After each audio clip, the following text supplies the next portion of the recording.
หรือยังทหารสั้นกลางลงหักน้อง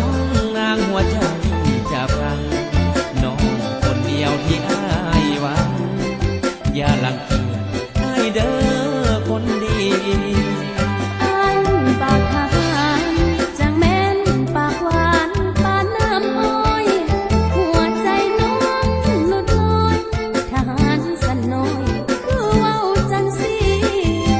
น้องเป็นตำรวจบอกเคยโอ้อวดทำงานศักดิ์ศรีพันเอกหรือว่าสิบตรีขอให้อ้ายมีความฮักจริงใจบอกไกลบอกไกล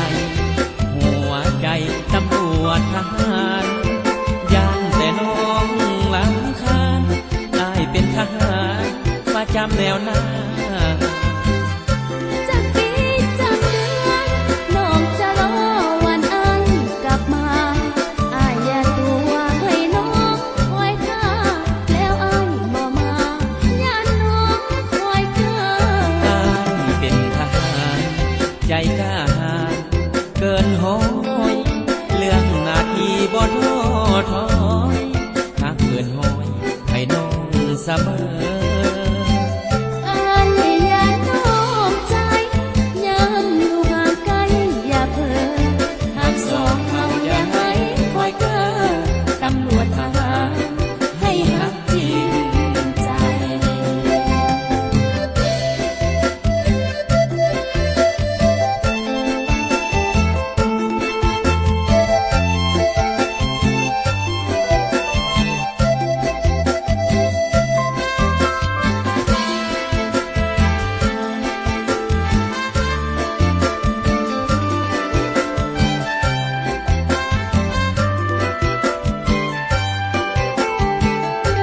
บอกไกล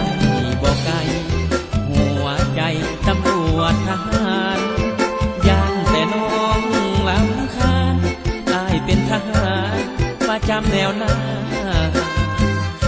จากปีจากเดือนน้องจะรอวันอ้ายกลับมาอ้ายอย่าตัวให้น้องคอยท่าแล้วอ้ายบ่มาอย่าน้องคอยเธอ